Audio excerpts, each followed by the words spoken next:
Every day, the news tells us who has left the world. We see the headlines, the famous faces, the grand historical figures.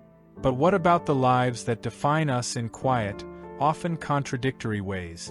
This is the story of two American women whose lives were separated by geography, history, and visibility, but united by the sheer, radical act of living on their own terms.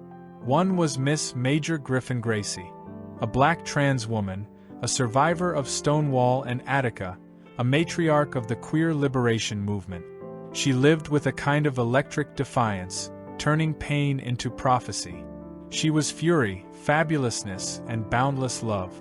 The other was Carrie Elizabeth Romney, the sister-in-law of a prominent political dynasty. A woman who built a life on quiet grace, empathy, and the invisible work of care. She was the calm in a family of comets, a life composed not of headlines, but of gentle, unforgettable gestures. They both resisted the simple narrative. Neither wanted to be a saint. They just wanted to be real.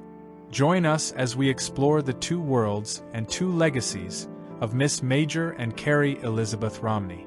This is a story about endurance and empathy, and what truly counts in the measure of a life.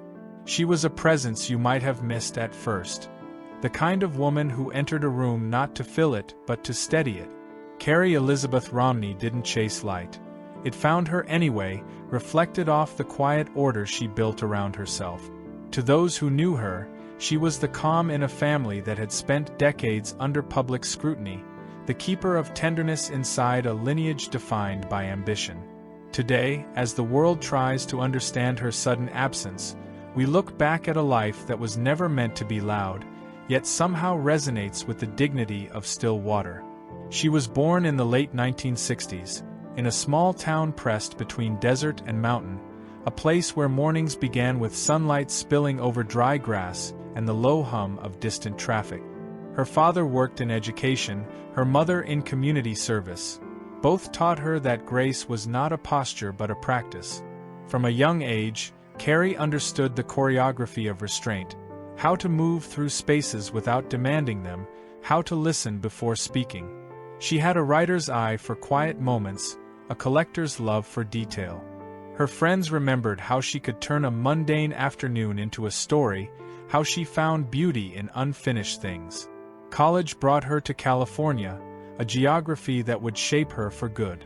Los Angeles, with its mix of faith and facade, became both a canvas and a mirror. She studied design and communications, fascinated by how environments could shape human emotion. While classmates chased glamour, she observed. She learned how light could alter a mood, how color could soften a confession. Those lessons stayed with her when she began working in nonprofit circles, helping young women navigate education and self-worth, work that rarely made headlines but changed lives in invisible, lasting ways. Her path crossed the Romney family's orbit at a charity event in the 1990s. The story, as relatives later told it, was almost disarmingly simple. A shared joke about bad coffee, the kind of exchange that lingers in the air long enough to become fate.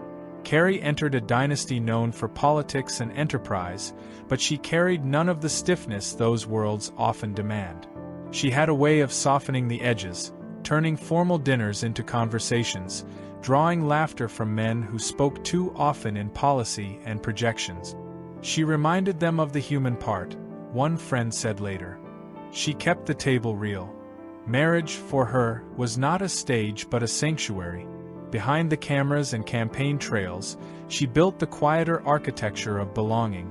Handwritten notes, open doors, a kitchen that smelled of rosemary and coffee at sunrise.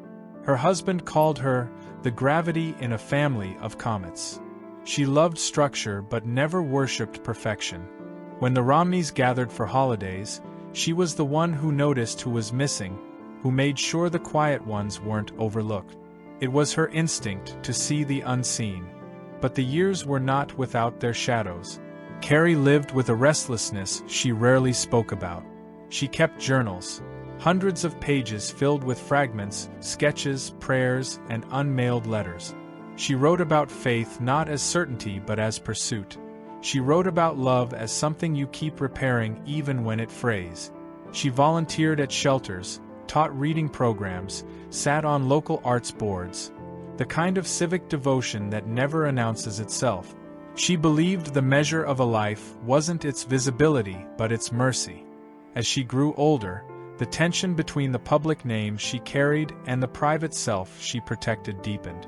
She found solace in walking long, solitary circuits through the city before sunrise, when Los Angeles still belonged to the dreamers and the sleepless.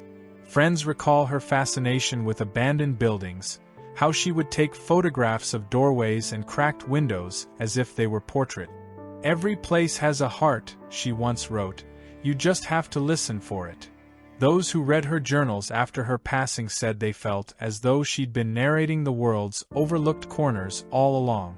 Her death, sudden and solitary, left people searching for explanations, but what remains clearer is the life that came before it, a life composed not of headlines but of gestures. The way she remembered birthdays no one else did, the way she defended a friend's absence without needing reasons, the way she made strangers feel temporarily less alone. She lived in the quiet register of decency that rarely trends but always matters. To make a film about Carrie Elizabeth Romney is to make a film about stillness. Begin with the muted hum of a city parking garage at dusk, shafts of light catching floating dust, a distant radio playing something from another decade. Then let the image dissolve backward in time. Carrie at her kitchen table, writing. Carrie walking through a farmer's market with a canvas bag. Carrie laughing at something she never repeated. Let the narration guide us not through chronology but through emotion, the shapes of kindness, the shadows of isolation, the fragile beauty of a woman trying to hold herself steady in a world built on motion. Use texture as language. Show close-ups of her journals, her handwriting looping and uncertain, the grain of old photographs she took of sunlit walls and empty chairs. Pair the imagery with a spare piano score, something that feels like memory folding into silence. Let the camera linger on domestic rituals. Steam curling from a mug, light slipping across tile, the slow rhythm of someone preparing a meal alone. These moments are not filler, they are the essence of who she was, the invisible work of care that sustains everything else. As the story unfolds, weave in the voices of those who knew her. A friend recalling her generosity, a neighbor remembering her laughter echoing down the hallway, a family member confessing that she taught them how to forgive. Let their memories overlap, imperfectly, like layers of translucent film. The goal is not to solve a mystery but to honor the texture of a human life, its contradictions, its unfinished sentences, its gentle insistence on meaning. There's a temptation, when someone leaves suddenly, to frame their life in tragedy. But Carrie's story resists that simplification. It is a story about attention, about a woman who, in the glare of a public family, managed to keep her gaze turned toward the small and sacred. It's about the quiet heroism of empathy, the art of making others feel seen. The camera doesn't need to dramatize her absence. It only needs to trace the spaces she once filled, and the strange, luminous silence that remains. End not with loss but with continuation. Show the morning after.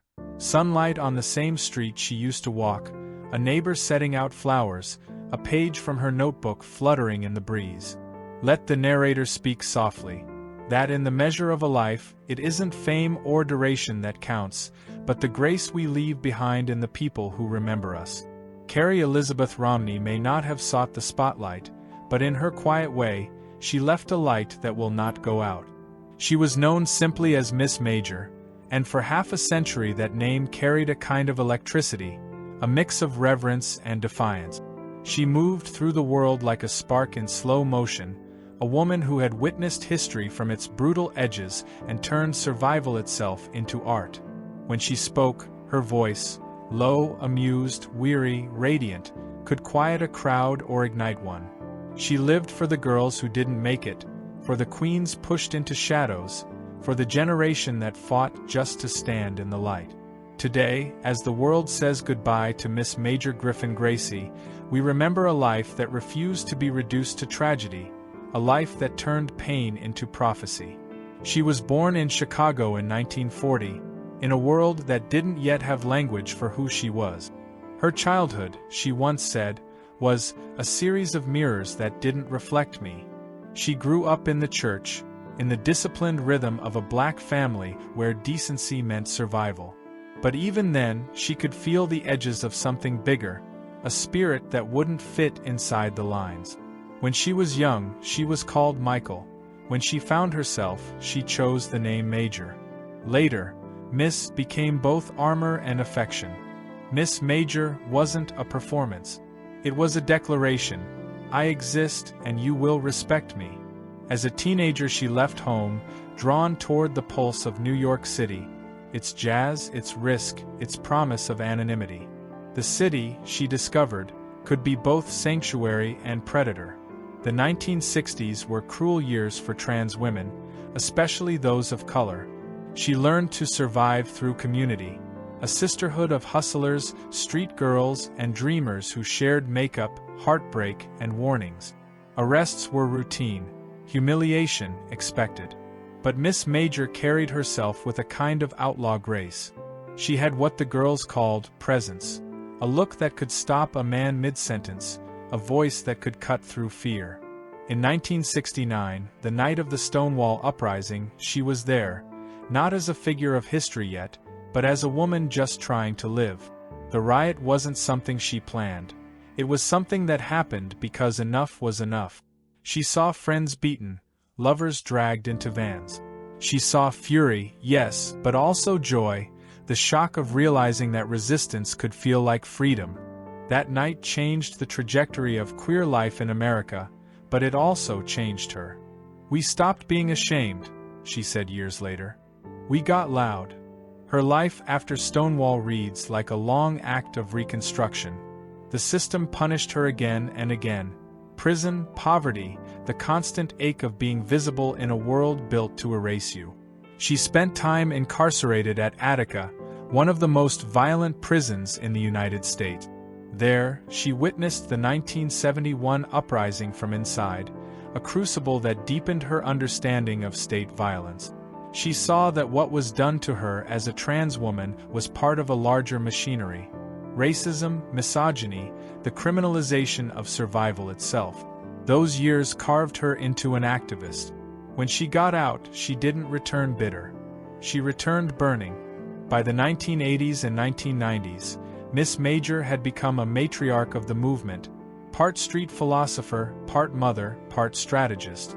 She led not from podiums but from kitchens, stoops, and living rooms filled with laughter and cigarette smoke.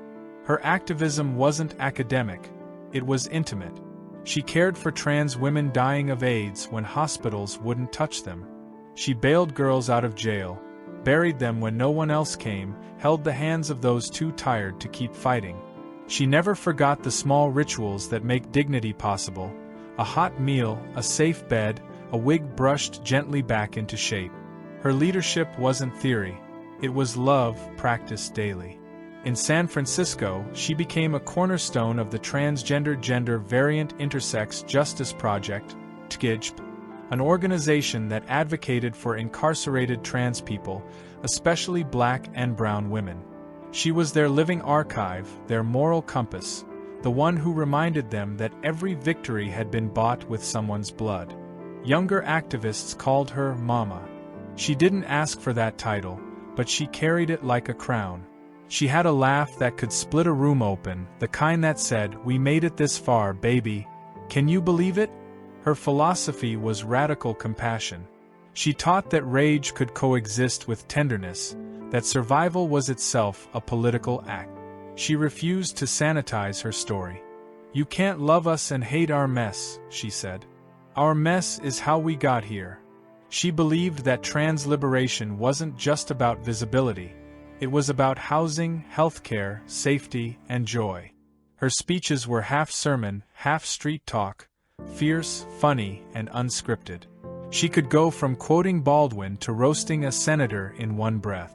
And she never lost her glamour: the nails, the lashes, the jewelry that caught light like testimony. To build a film about Miss Major is to build a film about endurance. Start not with the riot, but with the small quiet things. her hands lighting a cigarette, the rasp of her voice in an interview, the glint of sunlight on a sequined scarf. Let the opening be soft, her silhouette against a window, the city humming below. Then let the voiceover enter, the story of a woman who fought not for applause but for breath. The footage shifts, black and white photos of 1970s New York, mugshots that look like portraits, protest marches bleeding into scenes of laughter in cramped apartments. Each image carries her fingerprint, resilience shaped by necessity. Use the rhythm of jazz to structure the edit. Improvisational, defiant, alive. When the film revisits Stonewall, do it from her perspective. Not as a monument, but as a memory. Let her voice describe the smell of tear gas, the flash of heels against concrete, the moment fear turned into laughter. When we reach Attica, let the sound fall away. Let the silence tell us what words cannot. Then rebuild the music with the rhythm of her later life, community meetings, kitchen conversations, the laughter of chosen family. Include the voices she shaped. Young trans women who call her Mama, activists who credit her with saving their lives, friends who remember her blunt humor and bottomless empathy. Intercut archival footage of her speeches, the cigarette in one hand, the microphone in the other, with the tender scenes of her older years. Her holding her son, Michael, whom she adopted late in life. Her watching the ocean, murmuring, "I've seen it all, baby, and I'm still here." Those words, half joke and half hymn, could be the film's refrain. There's no need to sanctify her. Miss Major didn't want to be a saint. She wanted to be real. She was messy, impatient, often furious, always loving. She could curse out an institution and then kiss your cheek in the same breath. She was contradiction made human, a woman who'd been broken by systems and yet somehow remained unbreakable. To tell her story honestly is to tell it with texture. The sweat, the lipstick, the laughter, the losses. Every scar was a syllabus, every joke a survival tactic. As the narrative reaches her later years, shift the tone from struggle to legacy.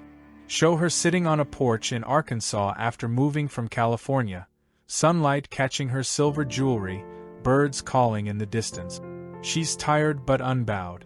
"They thought we'd be gone by now," she says in one of her final interviews, "but look at us, still fabulous." That moment, laughter through exhaustion, is the purest distillation of who she was, joy as resistance. Let the final minutes slow down.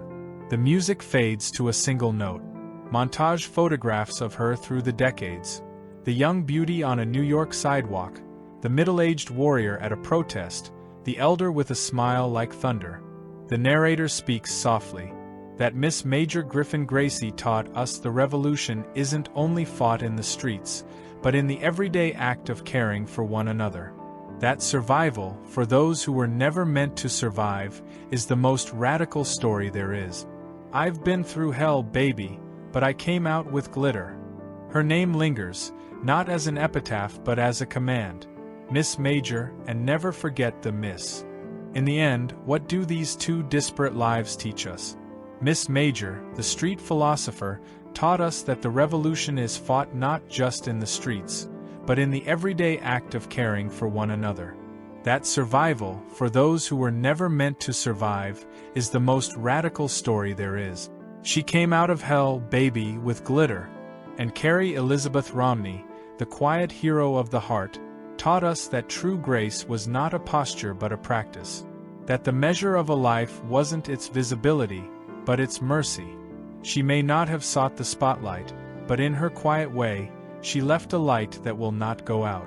They were messy, fierce, loving, and real. They were everything the world tries to erase, and yet they remain in the legacy of those they touched. Thank you for listening to their stories. If this story resonated with you, please like and subscribe. And tell us in the comments, what is the most radical act of kindness you've ever witnessed?